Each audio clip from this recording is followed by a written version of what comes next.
Okay. Hi, Mama. Hi, Sarah. Hi, Wawa. Hi, Sarah. So here we are. I think that all three of us are giddy with excitement to be reunited in Mexico and to come back to these teachings. It's been, really over 3 years by the time we actually gather. And a lot has changed since then. And I've stepped into motherhood.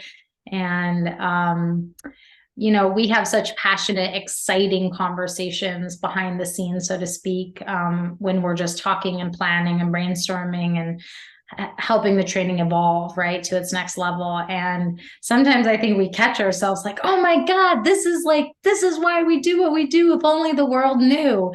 And so we decided to invite you all, whoever's tuning into this, to really have a chance to kind of be a fly on the wall around how we and why we do what we do. And I think there's just so much like purpose. It's like more than passion, it's purpose that drives all of us to step out of our very full lives into creating the space for this course to come through and for all the women who, happen to show up. And so I guess starting with you, Mama, like you've been doing this for a long time since you were, pregnant with me, and then the trainings evolved from there. I think most people know the backstory, but why? Why do you, kind of make this a priority when you're already traveling the world, teaching all your other trainings, also trying to just enjoy life in all the fullness that it is? Why do you make, stop pausing and teaching Khalsa Way something that is something that you do, I guess? Well, thank you, Wawa, for asking me that question. Actually, just this very day, I was with a friend of 26 years ago, and she reminded me when we met. I hadn't seen her for a bit. She's from LA, and I'm in Taos right now. She said, "Do you know when we met?" And I said, "I don't quite remember." She said, "It was in your living room when I was pregnant 26 years ago." Um, And then we started talking with other friends and just saying, I think that was the time through those 9 months that my child, Emily, came out to be who she is today, which is a very wonderful human being. And then I meet the women that have had children over the years and have done Khalsa Way and became teachers and everything, and just seeing this thing works. And if there's any gift I could help give to this world now, with everything going on, it would be Khalsa Way. It really would be, because changing the inhale and the exhale of every mother changes the inhale and exhale of every baby in the womb. And when that changes, consciousness comes into being, and life presents itself very differently in a very fearless, energetic, spontaneous, beautiful, beautiful way. And I think that's what keeps me going. Wow. I love that. That idea of like, it's simple, like changing the inhale and the exhale. It's that simple. And sometimes we like to overcomplicate things so that we don't have to tackle them or they're too intimidating to tackle. But really, like the change on the planet could happen just from shifting that inhale and exhale of every mama carrying a baby. What about you, Sarah? Why, like, yeah, your life is so full with your grown kids. You like remind me that like life isn't busy with just little kids. It's like being a mother is forever.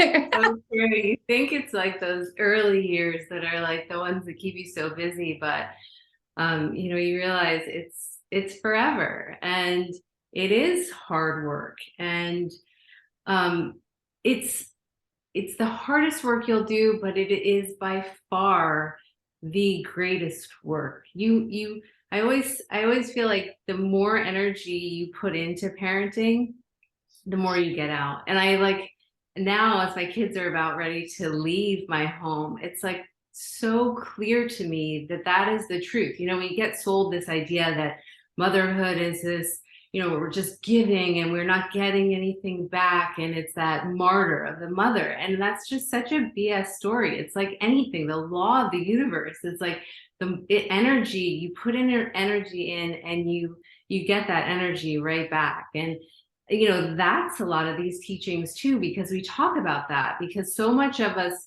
you know, so many women were told like of this easy way, right? The easy path, like let's bottle feed, that's an easier path, or, you know, not necessarily co-sleeping, all these things that are sold to us as like an easier way. And, you know, your kids are over here and you keep your life over here. And it's just not true. And, you know, I say that again, having not only watched many other women, but definitely speaking from experience. And I think that that's one of the things we learn as teachers, we teach as teachers is, you know, that's the best way to be a teacher, is to just live it. And then you can kind of show from that place. It's not like that preachy, this is the way it's got to be kind of thing. It's really just, it's that example that we can be. And so, yeah, I love, you know, I love that idea of reminding women that the more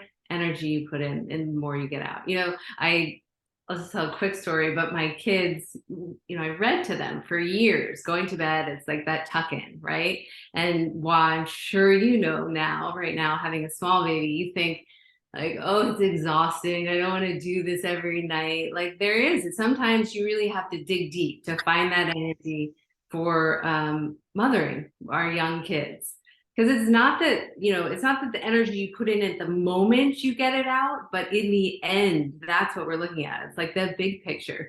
So now my kids they're 19 and 17. And this is, they're both going off to school next year. And every night, like almost every single night, they tuck me in at night because they go to bed before me. And it's literally the sweetest energy exchange that I could ever have dreamt of. You know, I'm going to bed now. I go to bed at like the, you know, the early hour, 9:30, and they're up for a couple hours later. So, but they love to come tuck me in. So to me, that's like the perfect example of that, you know, reminding women that yes, it's hard. Yes, you put a lot of energy in, but the energy you put in, you get back, and you get back in this like exponential, most beautiful, unexpected ways too. So I have to testify that Sarah has two of the most beautiful children I've ever met. And I know it's from how she spent the time, how they were born, everything that she's done. Yeah, it almost brings tears to my eyes of what she did and the return of it all. It's so worth the work, because the work is a worship with your children. Yeah.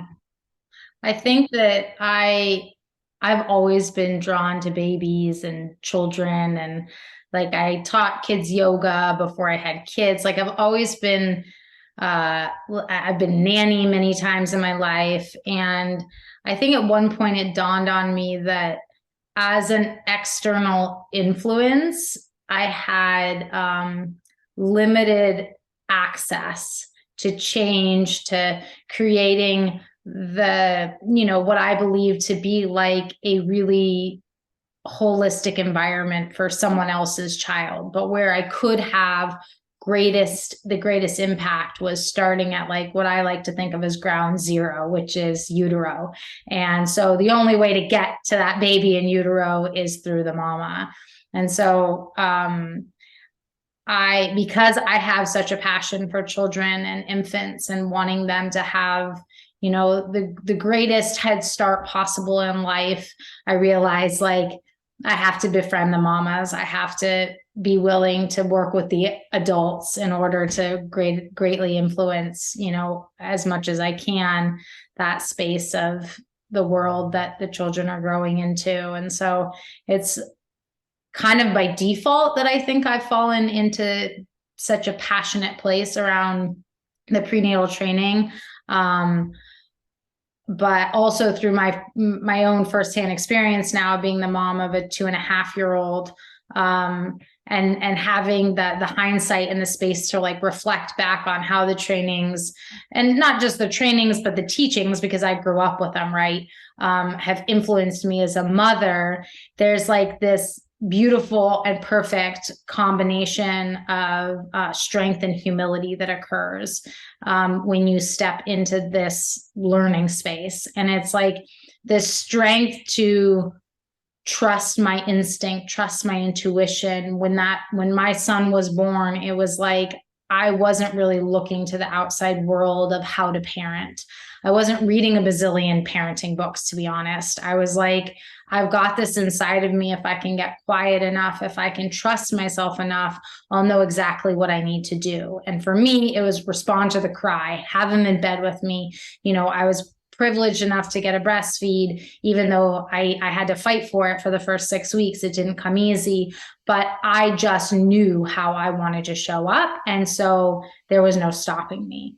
And then there, obviously, in all journeys of life, there's like the humility part of like, oh, do I need to question how I'm looking at this? Do I need to question myself in, is this like an ingrained pattern that I am holding from my own childhood, or is this really my intuition? And it's this beautiful twofold that I think happens so often in the training. Like, we've seen so many women come in with lots of ideas of how they want to be, and then kind of have to surrender to like, oh wow, maybe there are these other ways, maybe I can be open to learning. And then having the intuitive touchstone experience to say, oh yes, this actually feels like right on the inner level. This isn't just information from Sarah or from Gurmukh or Wa, but this information is integrating because of like the intuitive touchstone space that's created.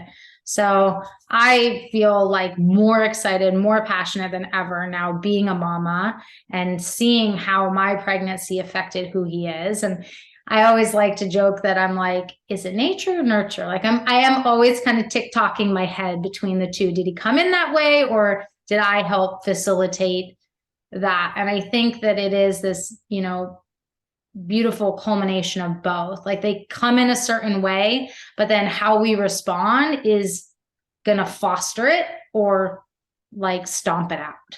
And hopefully we can be attuned enough to our children that we can really just be the fertilizer that helps them grow, rather than the cloud that blocks the sun and just kind of smothers them and stomps out that light.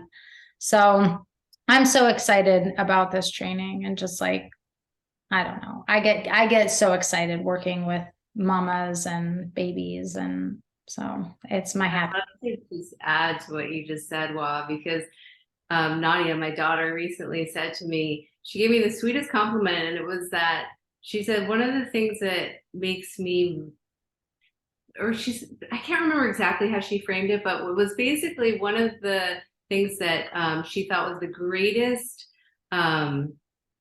greatest way of seeing how I parented, right? Like the greatest result of how I had parented them was how different my kids are, because they're both completely different.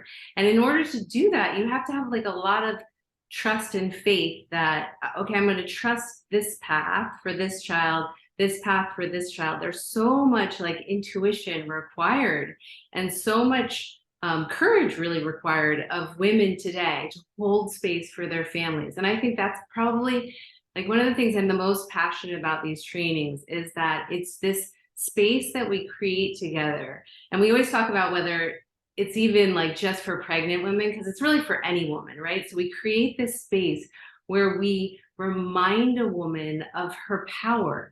And then from that space, she gets that reconnection with her true self. And from that space, she has the courage to just walk her path. And in walking her path, she then has the courage to trust her children to walk their path. So she's not now controlling everything and micromanaging everything. Like the trust that a woman can find in herself, she then gifts to her children. In the same way, like we lead as teachers by just being a certain way. And we lead as mothers by just being a certain way. And to me, that way is trusting, intuitive, strong, courageous. Like, think about the world right now and what we need from women, and to raise these kids that can navigate all this nonsense that's out there, because the world is still at a magical, magnificent, incredible place, depending on where you're looking, and depending on who you're trusting, and depending on where your center is. Because there's a lot out there that wants to tell us that this next generation is doomed, or the world is ending, or all this stuff. And there's a lot of us who are living in a way that says, you know what, that's not true. That's just not the truth. And I think, like, that's what we get at Khalsa Way. And that's what we get to, like, just, a lot of women come to these trainings because they already know that themselves, but now they find community. And some women come because they've forgotten that. So they get to come and then reconnect with that. And that's, like, to watch these women light up and then go out and spread that all over their families, all that goodness. It's like, to us, you were saying, it's just it's nothing compares. Nothing compares. I remember a story years ago, and this child probably is 20 years old now. She was a French woman, beautiful, that came to LA. And I remember the first circle of introducing each other. She says, I'm so-and-so, and I'm planning to have a C-section. And we go, oh, okay. How did you come to that? My mother said so. Well, by the end, through the 9 months, she had a home birth. But it's just so beautiful how we come with preconceptions of what is or what shall be from our history. And then through our rebirthing of our own souls and our own birth, we come to oftentimes very, very different. The other thing I wanted to say is, still at this day, there's women who maybe 26 years ago were in pregnancy, so they had children that old, and they still get together.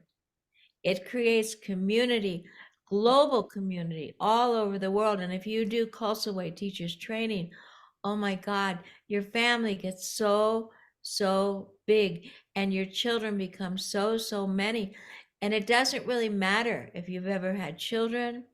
It doesn't matter if you're a grandmother. It doesn't matter if you have 6 children. If the calling is there, don't question it or say, I don't qualify for it. For you do, because just for that fact that you got the calling for it. Yeah.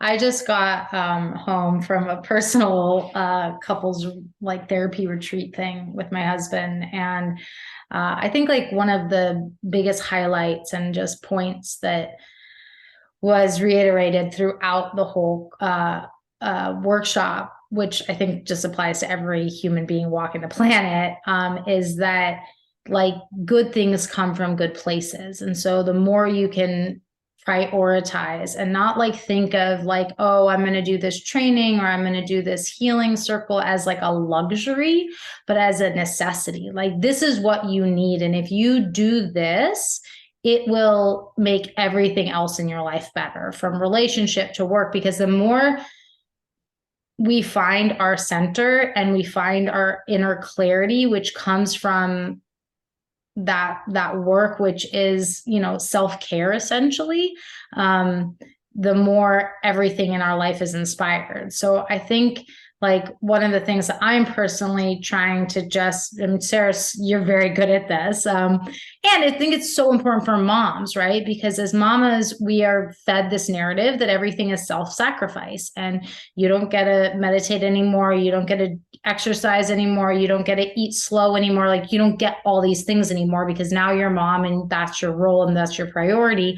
And I do think that there's truth to that, but I also think it makes it that much more noticeable when we aren't taking care of ourselves. We can spiral down. And so the same way I just experienced this, like, couples therapy retreat, which could be looked at as like, oh God, that must have been hard work and uncomfortable. It was not. It was beautiful. It was expansive. It was restorative. Like, Khalsa Way is that to me. Like, we balance the work, if you want to even call it that, with the play, with the socialization, with the connection, that you kind of just leave with like this degree of being able to teach prenatal, but really feeling like you just went on the most powerful vacation of your life. And I think it's going to feel even more like that in Mexico. And like that is very intentionally designed by us. We don't want you to feel like, we don't want someone to feel like they're coming into this like learning, hardworking environment, because actually we don't get our most creative juice or our transformative access to our transformative self when we're just like nose to the grindstone. We get that expansive self when we are in that state of relaxation, receptivity, connection, love. And so I think that is like a nice reframe for someone who might be like, I don't know, I can't afford it, or like their heart is calling them, but then like the logical world is creating a limitation that might not actually be there. I wanted to say that I've never met a woman who has done Khalsa Way in the last, I don't even know how many years since you were born, 38 years ago, that have not had the most amazing experience. It just cannot happen. You're with these women, you're hugging, you're loving, and we're in the tropics and we're swimming and we're being together and we're laughing, we're eating great food. It's so easy to learn then. It's so easy to learn how to teach this to other women. It's just we don't have to take the old paradigm of being like uptight with tests and stress. That's not what this is. It's learning from another place of learning. And I have in the last couple of years brought so much ceremony, living in Mexico a lot, myself, and loving the women that lead ceremonies, that lead fires, that lead. And then Wa, out of nowhere, she created two ceremonies that I just wanted to say about that gives you the liberty. Any mama can do any kind of ceremony. There's no law. You can't do that. That's not a ceremony. So what happened was she wanted to take Sai from his diapers to grown up underpants, or little boys underpants. And so she made a ceremony out of it. And it worked, and it worked so well. Instead of have to potty train the kid like that, then the nursing is what blew my mind. He loved to nurse. A good boy loves to nurse his mama. And so she talked to him a long time about it, that it would be time that he'll go, drink out of a cup and eat food and everything, which he had done already. But then she made a cake. And the cake was like purple and yellow, purple and green. He wanted blue cake. He asked for blue cake. It had two candles in it. And he knew that was the day he was going to stop nursing. So tell the story. It's so darling. I have it on film. I mean, it was basically that. I knew that I reached a point of ready to transition off of nursing. He was 2.5, and I knew if it was up to him, he'd probably nurse till he was 5. And I just, it was my intuition knowing he was ready and I was ready, even though he wouldn't verbalize it. So we made it a party. We talked about it for weeks to come. We did it very gradually. And then he had a cake and he had candles, and the cake happened to look like a boob, even though that wasn't really my intention. And presents. And Tell him what he called nursing all those years. Called it Chichi Boo Boo. So it was a bye bye Chichi Boo Boo party. And we still talk about it. And it was a really beautiful way for him to like have an end mark and to talk about it in the weeks following when he was like, I want it. I'd be like, remember, we had your Chichi Boo Boo party and we said bye bye Chichi Boo Boo. And it was just a way of like creating our own ritual, because I think, probably if you cake, though, he said it out loud when she asked him, "What's this cake for?" Tell him how he says, "No more chichi boo boo," and it was so beautiful. So we got to wean the kid. We got to diaper train the kid, kind of like we're going to punish him or something like that. And I realized with that, we can create everything in our lives and our children's life that's in celebration of life. And he's so beautiful because she didn't like tear things out, and I think also like if you don't grow up in a very specific culture with very specific traditions, which those kind of very narrow pathways exist less and less now as the world is becoming more global and people don't live in like the same place that their ancestors live, that it gives us a lot of freedom and creativity to create our own kind of rituals with our children. And rituals are so important, and they're one of the most beautiful ways to learn, especially that like young, supple, innocent mind that is living not in this like logical linear world yet. Rituals create space for that creativity. And so I think that is one of the things that, you know, we don't like teach you how to create ritual, but we do give you experience of traditions and rituals so that you go home and hopefully have access to your own creativity to, you I know. think also, Wawa Khalsa Way, we celebrate the coming of the soul on the 120th day, and it's so beautiful. It's unbelievable. And different things that we find a way to celebrate everything, because life then becomes a celebration. Yeah. Yeah, I think it's such a beautiful addition, or such a beautiful component of Khalsa Way, and something that we've lost really in our culture. You know, there's so little space for that sacred celebration. And this, and you know, I didn't grow up with much of that. So having the exposure through these teachings and through these trainings, like really reconnected me with that. And I think a lot of women with that. And so you know, again, it's just one of those things that once you are reminded of them, it feels very natural and very, very pure to you, and you're drawn to it as a woman. You know, Juan and I were talking with, so in each of these trainings, and in Mexico, we have a local midwife who is going to be coming and sharing with us some of their traditional ceremonies. And so she was talking about how one of the things she's going to lead us in is a closure ceremony.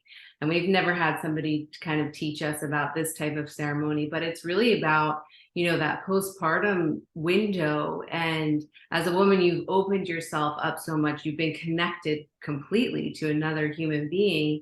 And so there has to be this time of, you know, kind of closing back up and reclamation of your own energy as well. And so, you know, to have the experience of somebody leading these type of indigenous sacred celebrations is another really, you know, one of the components of Khalsa Way, which I just love. And I think it's really hard to find today too. So Women are so hungry for it, and we don't want to leave the fathers out. If there's a significant father, you know, that they won't be there, but we'll go home and share all of this with them, because you know you have a lot going on besides just a child being born. You've created a family, and everything is touched upon. I just feel like for any woman, I don't care who you are, you would benefit so much from Khalsa Way. It's just, there's no words. And that's why we three keep teaching it. And we've been not been able to for a while now. So looking so forward and finding a new home for me in Mexico, in the Yucatan. It's just pure magic, and it's such a female power there, and the love that's there amongst the women. I've never felt that before. I feel no like competition or no, it's just like let's all come together because we are one. We are the mothers. And I think to join in that element is such a plus also. Yeah. Yeah. I think that, well, I think that probably covers enough, and we can, you know, we can make more of these between now and Feb, and just allow people to kind of join us, invite them into our inner sanctum of why we do what we do, and how things evolve. I think is cool too, because like no one training is the same, because the three of us are always in flow, and like we have the same manual, we have a similar structure, but we rarely, like as you say, Sarah, like we rarely stick to the schedule because we're women and we trust the flow, and so there's no rigidity to our programming, which I think is what makes it unique and awesome. And that's every, always where the magic happens, when you yeah, make a plan and you let it go. yeah, every woman, if this sounds good to you, no matter who you are or where you are, this is for you. And you don't even have to figure, well, I don't know, my kids, my job, where if it's supposed to be, the money will drop down from the heavens, time will open up for you, and we'll meet you there, and we'll hug a lot. Yeah. I can't wait to see you guys. My I God. know. And also, I wanted to say, I know that one of our gals who's a mother of kids in their 20s, she's coming back to help with it. And other women who have done the training want to redo it again or renew it again to please get a hold of WA, because you learn so much because you're a different person than you were maybe 5 or 10 years ago. Yeah. Definitely. Having been part of these trainings from now 19 years. I did this training How when I was long, Sarah? well, I did the training. I found the teachings. I found Gurmukh when I was pregnant with Lucas. So that was over 19 years ago. But I did the training when I was pregnant with my daughter. And I've been part of these trainings every single year since. And every year it's like it's just they just become bigger and bigger, and there's such a gift in every single one of them. So yeah, as Gurmukh was saying, if you've come again. Like really, it's such a it's every time it just grows and gets better and better. And Yeah. they seem these days, they really seem more important than ever. Just counseling kids and parents all over the world. It's a different even kind of counseling now. It calls for more prayer and more help because of all the challenges that are in front of us that they were not in front of Wa when she was born, nor Sarah, and definitely not with me. But right now it's so big that without an inner knowing of self, whether you're Sinakeen Rose at 2.5 years old or Mama or Wa, if you don't have that inner connection, I really don't know. It's life gets hard. And I really feel that Khalsa Way prepares the mama, the baby, and everyone else that's there with that inner connection that's unified on the same denominator, you might say. Yeah. Amen to that. The Amen. food's good too. Remember, the food is very, very, very good. Food is good. The dancing is good. The The swimming is people good. are amazing. Every year, the women are incredible. I mean, seriously, you find your people, and then you keep those people with you for the rest of your life. These Yes, you're women right. You're are right. amazing, and you Right. don't, yeah, and then you have your community, and you're not always looking for people who are like-minded. I mean, you find them, and then you can slowly build upon that. Maybe people who are closer in location to you. You might find people who live right near you though too. So Yeah, or you go visit them in another country. It's a great way to travel. yeah, The Miami training that we did in 2019, 20. I don't remember. the I'm still on the WhatsApp group, and it's like active daily. Like these women are like sharing and chatting and supporting and posting pictures of their kids, and there's like 40 women on that WhatsApp chat. So it's like amazing to just see the friendships that emerge from the trainings. I will double down on that. Commonality of having a child and sharing that, just that conversation with other mamas. Because oftentimes when you have babies, and Wawa probably knows this too, is you don't have as much in common with an old friend who never had children or doesn't want children, and you kind of lean towards more mamas, and to have those on the same frequency is just so wonderful. Yeah, it's kind of game changer actually. It's like it becomes your lifeline, to be honest. Yeah. But Um, also you can be a leader. Like if you have friends that maybe they don't know the importance of nursing, or they don't know this or they don't know that, family bed, everything that we talk about. And then you get to the vaccinations and all that. If you can come back with some information or some hug or caring to that person, you can help change their lives and help change their child's lives. yeah. Okay, I think that's a good note to end on. So We'll just keep going and going and going, you know. Love to talk. Women love to talk and to share because we learn so much from each other, right? But we better get off now. mm, Mwah.